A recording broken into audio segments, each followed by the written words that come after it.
नमस्कार। लगातार आप देख रहे हैं कि बिहार विधानसभा चुनाव को लेकर के हम कवरेज कर रहे हैं और अभी मैं महाराजगंज विधानसभा में मौजूद हूं। सीवान जिला की ये विधानसभा है और यहां पर हम लोगों से बात करेंगे कि क्या इस बार चुनावी मुद्दे हैं और जिस तरह से एसआईआर जो चुनाव आयोग के द्वारा कराया जा रहा है उसको लेकर के जो है क्या लोग सोच रहे हैं। तमाम लोग हैं यहाँ पर, ये भगवानपुर प्रखंड है, तो हम बात करेंगे कि सर सबसे पहले मैं आपसे जानना चाहूँगा आपका नाम क्या है, आप कहाँ रहते हैं?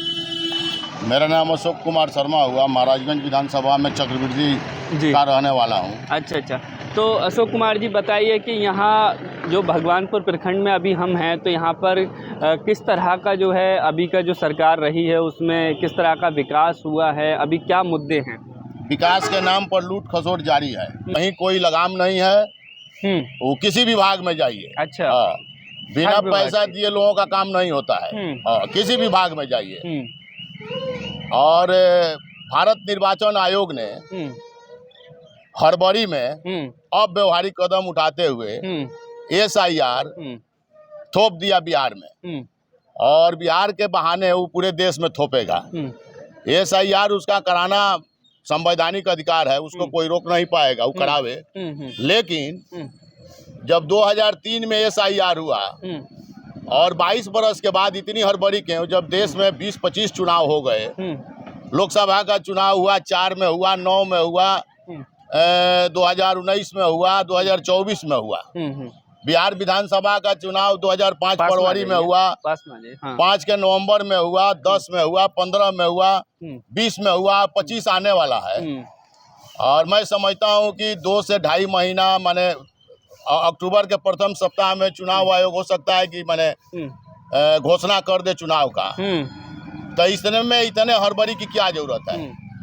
बिहार भारत का दूसरा सबसे ज्यादा जनसंख्या वाला देश है, प्रदेश है, और लगभग 8 करोड़ मतदाता हैं। और 8 करोड़ मतदाता का घर घर जा करके फिजिकल वेरिफिकेशन करना और 30 दिन में, यह तो मेरे समय से बहुत माने यह न्यायोचित नहीं है। यह तो ढकोसला है। अभी इसके लिए काफी समय की जरूरत है। वो अपना एसआईआर करावे। अभी जिस और कह रहा है, चुनाव आयोग कह रहा है कि हम वोटर आईडी को नहीं मानेंगे। तो वोटर आईडी तो चुनाव आयोग ने दिया है।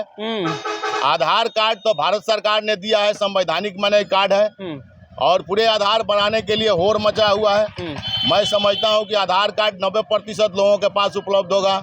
राशन कार्ड तो बिहार सरकार ने बनाया है, भारतीय सरकार के कानून के तहत तो बना है। वह चाहे राज्य सूची पर बना हो, चाहे समवर्ती सूची के तहत बना हो, चाहे संघ सूची के तहत बना हो। तो ये भी तो कोई सरकार ने बनाया है। यह नेपाल के सरकार नहीं न बनाई है, पाकिस्तान के सरकार राशन कार्ड नहीं न इशू की है। यह नेपाल के नागरिक के लिए नहीं बना है, पाकिस्तान के नागरिक के लिए। तो ये चुनाव आयोग भारतीय जनता पार्टी का एजेंट बना हुआ है। अच्छा। हाँ, जब से चुनाव आयोग में के बहाली के प्रक्रिया में नरेंद्र मोदी की सरकार ने सुप्रीम कोर्ट के चीफ जस्टिस को हटा करके और अपने हाथ में ले लिया। अब कोई भी सत्ताधारी दल आएगा तो प्रधानमंत्री रहेगा और प्रधानमंत्री का एक चेला उसमें मेंबर रहेगा, और विपक्ष के नेता। तो ये लोकतांत्रिक देश है, बहुमत के आधार पर फैसला होता है।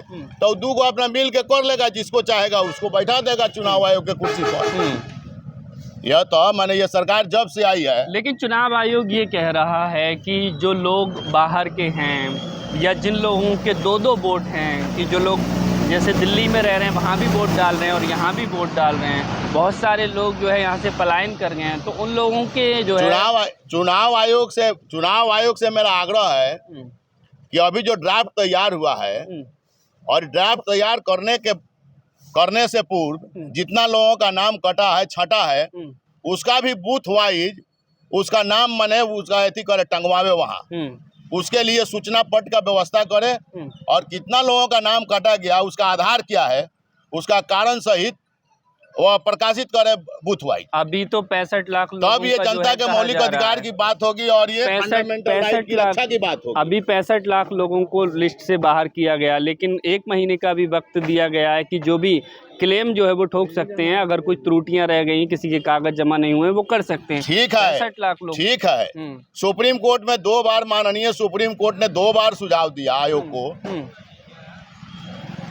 कि आप आधार कार्ड शामिल कीजिए, राशन कार्ड शामिल कीजिए, मतदाता पहचान पत्र शामिल कीजिए। का शामिल कर लिया है? अभी शामिल नहीं किया। तो हाँ। चुनाव आयोग अपने को सुप्रीम कोर्ट से ऊपर समझ रहा है। लेकिन सुप्रीम कोर्ट ने रोक भी तो नहीं लगाई ना SIR पर। सुप्रीम कोर्ट रोक नहीं लगाई तो अभी तो 12, 13, 14 को सुप्रीम कोर्ट में पुनः सुनवाई होने वाला है, थोड़ा वेट कीजिए। और जो मामला चूंकि सुप्रीम कोर्ट में है तो उस पर मुझे कुछ बोलना हड़बड़ी होगा, हम उस पर कुछ नहीं बोल सकते। आम लोगों की भी जो है चुनाव आयोग की ये जो प्रक्रिया है इस पर सहमति नहीं है, इस पर जो है निष्पक्ष भरोसा नहीं हो रहा है आम लोगों को। क्या बोल रहे हैं? मैं ये कह रहा हूँ कि चुनाव आयोग जो SIR करा रहा है इस पर आम जनता जो है, आम लोग हैं, वो भी भरोसा नहीं कर रहे हैं क्या? क्योंकि चुनाव आयोग पर विपक्ष तो सवाल खड़े कर ही रहा है, लेकिन हम जिस तरह से गांव देहात लोगों से, आम लोगों से जो बात करें तो आम लोग भी सहमत नहीं है इससे। आम लोग इसलिए सहमत नहीं है कि BLO एक जगह बैठ करके सब अपना तैयार कर लिया है। अच्छा। 10 हमको लगता है कि 90% ये ड्राफ्ट तैयार हुआ है एक जगह बैठ करके, और 10% हो सकता है कि BLO 10% लोगों के यहाँ गया हो। 90% घर बैठ करके फॉर्म भर दिए गए हैं। तो एक प्रति देना था और एक प्रति जमा करना था। हमको नहीं मिला है। अच्छा, आपको नहीं मिला? मेरे गांव में किसी को नहीं मिला है फॉर्म 6 का ये थी। अच्छा। हमको स्वयं मैं स्वीकार करता हूं कि मुझे नहीं मिला है। और नहीं मिलेगा तो हम कहाँ मैंने कंप्लेन करेंगे? हमारा नाम फॉर्म भरा गया और पावती नहीं मिला और मेरा नाम यदि संजोग से नहीं आए तो मैं किस आधार पर मैंने कंप्लेन करूंगा? किसके यहाँ शिकायत करूंगा? आधार क्या होगा? आप बताइए ना, आप पत्रकार हैं। आप बोलिए। आप हम मत BLO से शिकायत कीजिए। वो कहे तो ना 1 महीने का टाइम दिया गया है कि अगर आधार पर शिकायत करेंगे, अगर किसी का नाम छूट गया है, कागज जमा नहीं हुए हैं तो दोबारा से कर सकते हैं। ये जो हो रहा है आपत्ति वाला और दावा वाला, इसके बाद भी कट गया। आपत्ति और दावा जो करना है और उसमें वो रिसीव नहीं करता है, उसके बाद नाम नहीं प्रकाशित हुआ, तब किसके यहाँ मैंने अथी करेंगे? जाकर के शिकायत करेंगे? कहाँ मैंने? हिंद महासागर में कि बंगाल के खाड़ी में? मैंने कहाँ जाएंगे? आप पत्रकार हैं तो आप ही तो देश के नागरिक। क्या लगता है? पाकिस्तानी नहीं हुआ, आप नेपाली नहीं हुआ? बिल्कुल बिल्कुल। तो आपको क्या लगता है भारतीय जनता पार्टी के एजेंट है? इसके पीछे चुनाव आयोग की क्या मंशा लगती है? तो ये सब हेरा फेरी कर करके और मैंने सत्ता में काबिज होने का ये प्रयास है। अच्छा। हाँ, हेरा फेरी कर करके। हाँ, हमेशा से आधार कार्ड, राशन कार्ड, मतदाता पहचान पत्र को शामिल किया गया। ये चुनाव आयोग का तुगलकी फरमान है। बार बार सुप्रीम कोर्ट सुझाव दे रहा है, आई मानने को तैयार नहीं है। तो थोड़ा वेट कीजिए, 13-14 अगस्त को क्या फैसला होता है इंतजार कीजिए। हमको लगता है कि देश के हित में फैसला होना चाहिए। चलिए, एक सवाल और कि आम लोग क्या सोच रहे हैं इस बार की जनता जो सरकार अभी चल रही है, कहा जाता है डबल इंजन की सरकार है, केंद्र की मोदी जी भी जो है उनको समर्थन है BJP का, तो अभी जनता क्या सोच रही है? क्या बदलाव चाह रहे हैं या फिर दोबारा से यही सरकार चाह रहे हैं? ये तो जनता को तय करना है। जनता में व्यापक भारी आक्रोश है।